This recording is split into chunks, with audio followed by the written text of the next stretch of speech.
Well, good Monday morning to you, and welcome to our Monday morning live edition of Healthy Living South Mississippi. Live healthy, be healthy, with Doctors Jim and Janine Fox of Doctors Nutrition, located on Cowan Road in Gulfport, just south of Pass Road. It is our Monday morning, as we say, live edition, in which we invite you to call in and talk about, ask questions regarding today's topic. Our phone lines are 896-0713 or 800-349-0713. You're welcome to ask them in person regarding today's topic or something else maybe has been on your mind.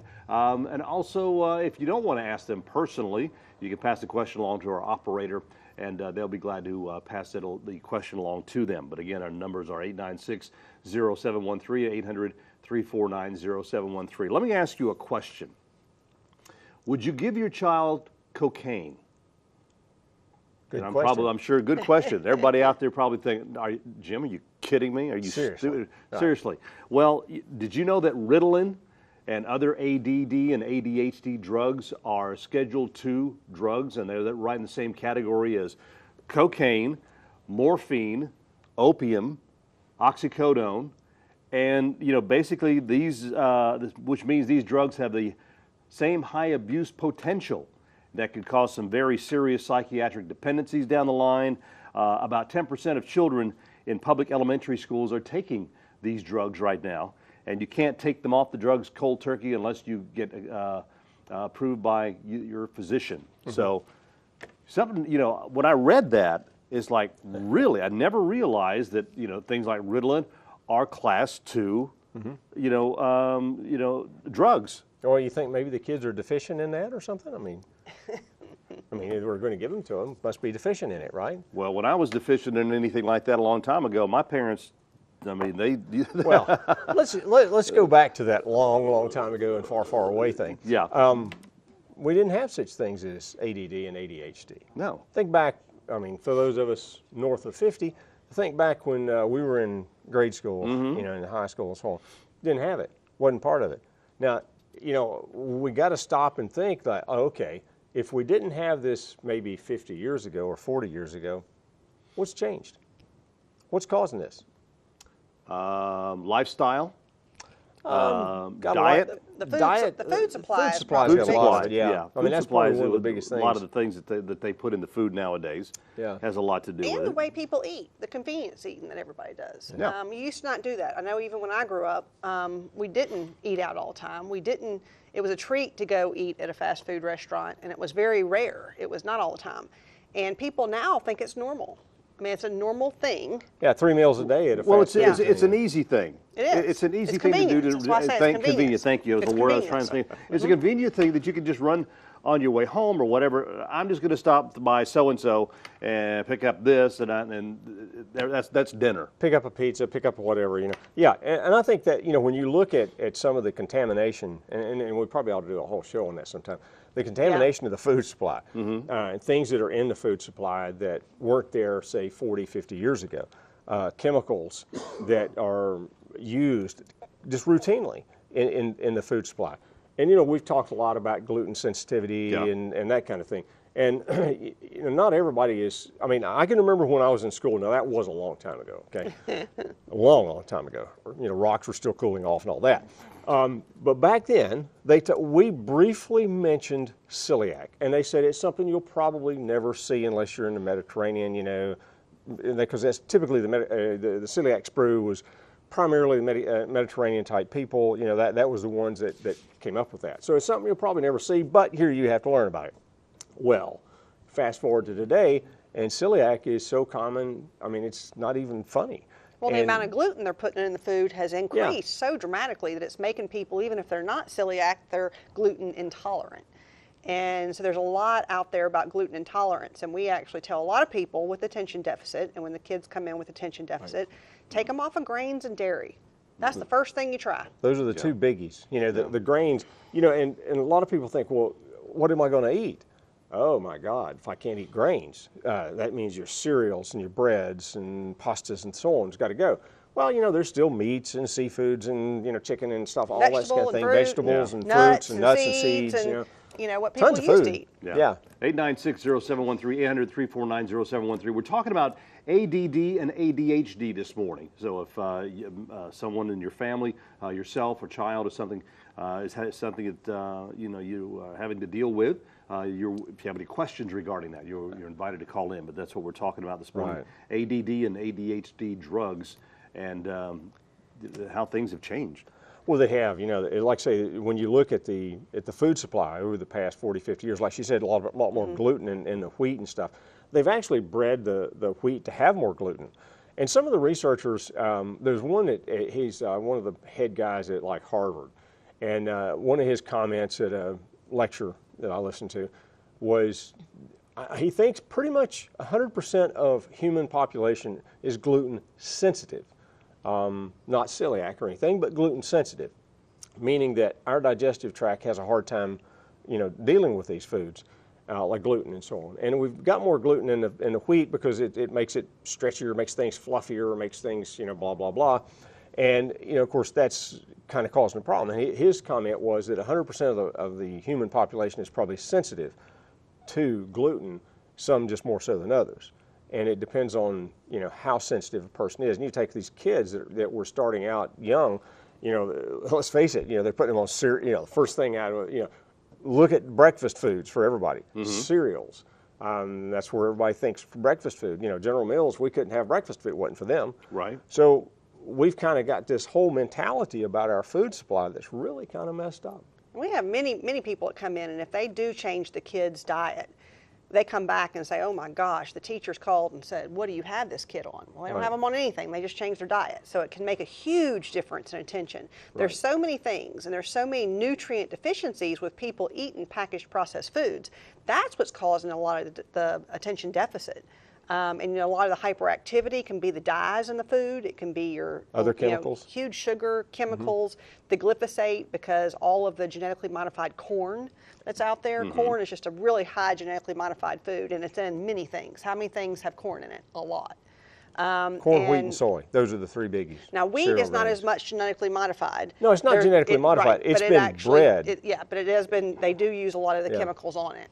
It's been hybridized. Soy and corn, almost all, 90-something% of it out there is genetically modified. And try to find a packaged food that doesn't have soybean oil in it. Okay. So, you see a lot. All right. 896-0713, 800-349-0713. We're talking about ADD and ADHD this morning on our Monday Morning Live edition of Healthy Living South Mississippi. We'll be right back. And welcome back to our Monday Morning Live edition of Healthy Living South Mississippi. Live healthy, be healthy with Dr. Jim and Janine Fox of Doctors Nutrition, located on Cowan Road in Gulfport, just south of Pass Road. We're talking about ADD, ADHD. And it's not just in kids. it's adults. I've known some adults too. that have that and take all kinds of different things for it, and you're wondering exactly what is this doing to their brain. Well, it's not good. No. If you think about it, we just, she mentioned just before the break, we're talking about some of the nutritional deficiencies that we see, things like your B12.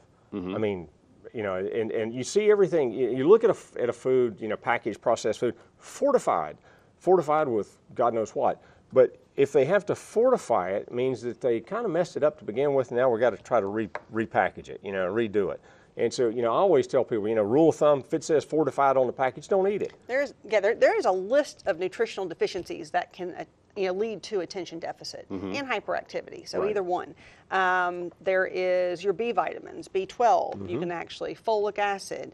You can actually have some of the other B1, magnesium, zinc, vitamin D. Your omega-3s, which is actually your omega-3 fatty acids. Those are fatty acids, they're not vitamins, but it's huge that it's lacking in the American diet. And the thing is if you take omega-3s for attention deficit, it's not going to work in a day. That's the thing with the nutrition. It's not going to be instant. Well, it's not a class 2 drug. Exactly. So it's not an instant, so people want instant gratification nowadays. And I always tell people it's going to take time. You got to give it time. Now, changing the diet works pretty quick. I do find that probably works one of the quickest, if it might after a couple weeks. But it's still not going to be in a day. You're not going to change diet and in one day you could have a different kid. But you change the diet and in 2 weeks to a month, you could have a different kid. And, there's always been some attention deficit, if you think about it. It just wasn't a problem. Everybody could have attention problems occasionally, if something's going on or something, distractions or something. But it's become this big thing where everybody has to be medicated for it. And that is going to lead to other problems because even when you get into taking medications and taking things, you know, it even affects, you were just reading something on epigenetics this weekend. Oh, yeah. And it shows that something that you do now doesn't just affect you, it affects generations down the road. Kind of interesting. Yeah, really. Real interesting. Because really interesting. Epigenetics, I mean, you know, everybody knows about genetics. You've got your genes and so on. Well, epigenetics is things that affect how those genes express. And, you know, it can be things like, for instance, starvation. Back in 1944, there was a big study, and it turned into, it really wasn't designed as a study, but it, you know, our friends, the Nazis, you know, blockaded the food and fuels and stuff going to Holland during the winter, from September till May of 1945. And during that time, they had an extreme amount of starvation in the Dutch people. And they've been able to study them for generations and generations and generations, and things that, for instance, the moms that were actually starving, their children tend to be obese. Then their children and their grandchildren and their great-grandchildren tend to be obese, regardless. Wow. So yeah, so epigenetics reaches a long way. It really does. Elizabeth from Gulfport on the phone. You have a question for the doctors this morning, Elizabeth? Yes, I do. My son, both of my sons actually are ADD, ADHD, and they take Vyvanse, and I'm trying to find healthy ways in order for them to get off of that medicine. Just some of the stuff like we talked about just a minute ago, some of the nutrients. Definitely your fish oil, and we do have a liquid fish oil. It's easy for kids to take. It might not, some people, it's a little fishy, but a lot of kids, it depends on their age, can't swallow the big fish oil pills. And you have to get a high enough dose to make a difference. A little bit, that's the problem. A lot of people try it and they do some tiny doses of things that it doesn't make a difference. And in research, it has to be enough. So that, you want to check their vitamin D levels. We have had quite a few people bring their kids in and even do the blood work. I mean, because a lot of kids don't have a lot of lab work, and when we do it, we are finding a lot of kids that are pre-diabetic in like young ages, 7, 9. It's amazing, and it's because of the sugar they're eating. So you can actually see diet changes make a big difference. It really does, Elizabeth. That's probably one of the first things that we're going to suggest to you, and that's not selling you anything out of the store. It's just telling you how to change your diet, because we know that it's that big of a deal. And like we talked about that epigenetic thing, the thing of it is what you're doing to your child now, that's going to affect his children, his grandchildren, his great-grandchildren, you know, from now on. And that's what the epigenetic studies are actually showing us. So we're setting up, you know, future generations that are really going to be messed up due to what we're doing to these kids now. And we really want to, you know, there's things, now there are certain nutrients that, for instance, she mentioned the fish oil. Right. There's an amino acid, a couple amino acids. As a matter of fact, we're going to have them on special this week. One is L-theanine, very calming to the brain.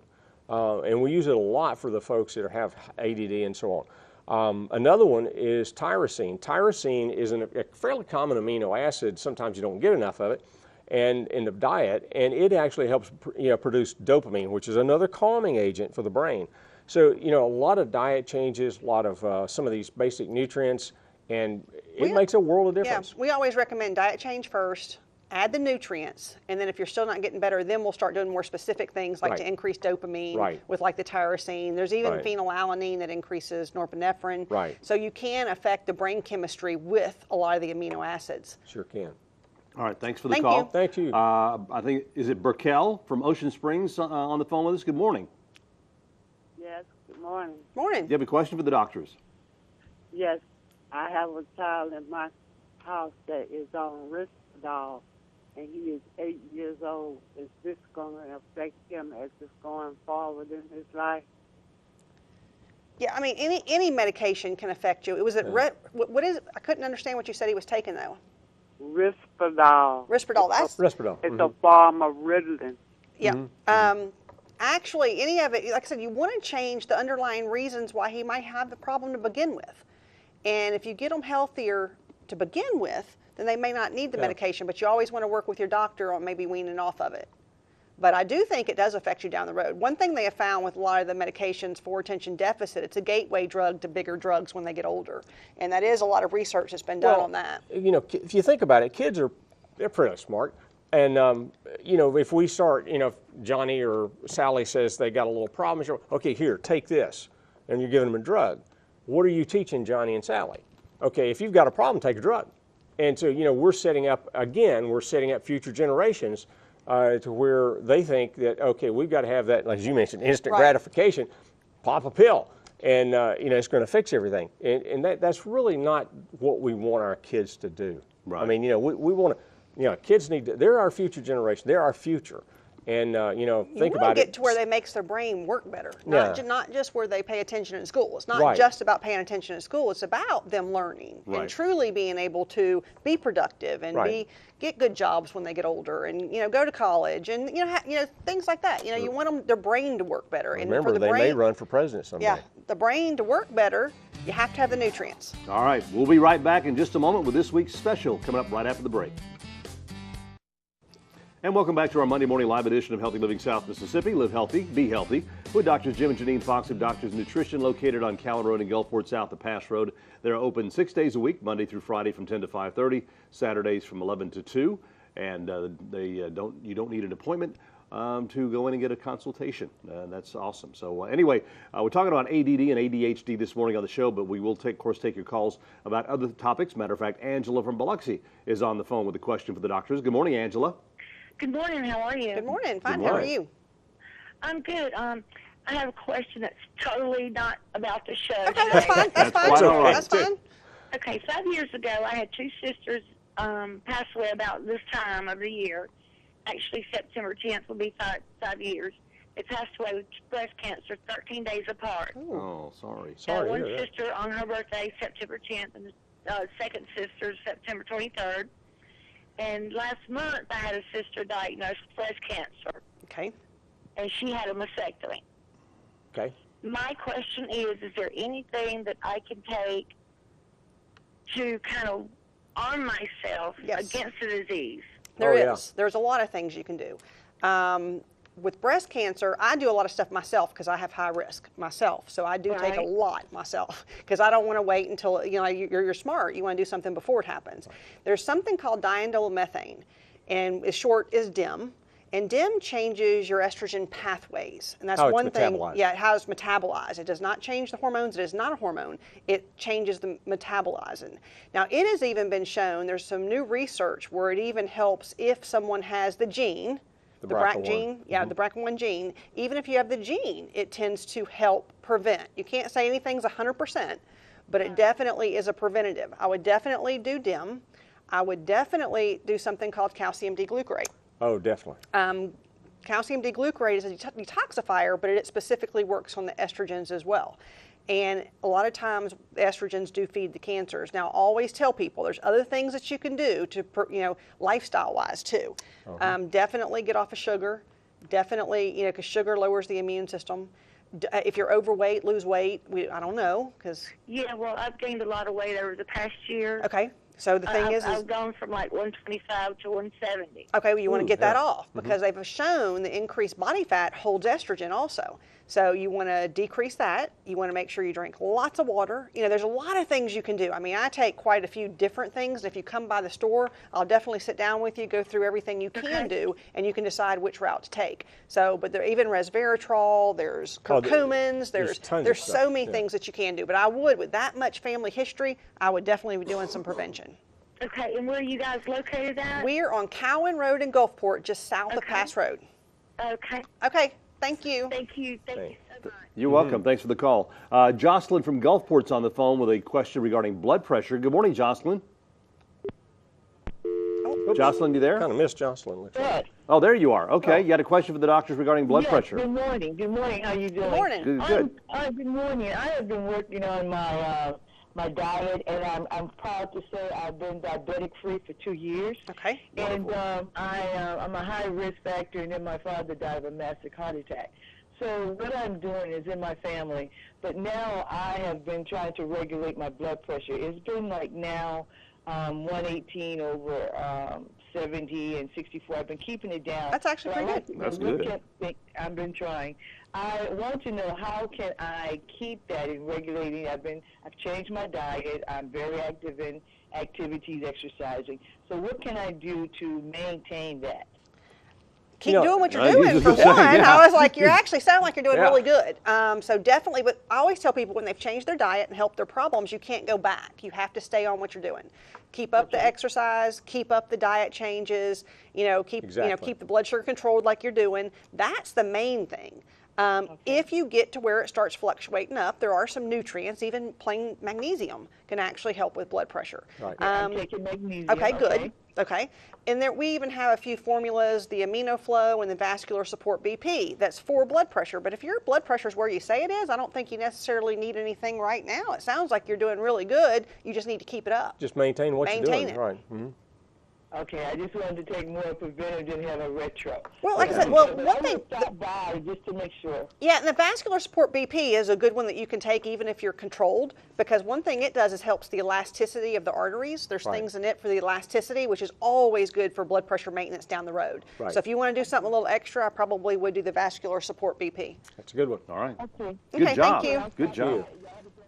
You too. Thank you very much for the call. 896-0713, 800-349-0713. We have just a couple of minutes left to take your phone calls, but let's go ahead and talk about this week's special. Yeah, I mean, this week, we talked about the theanine and the tyrosine.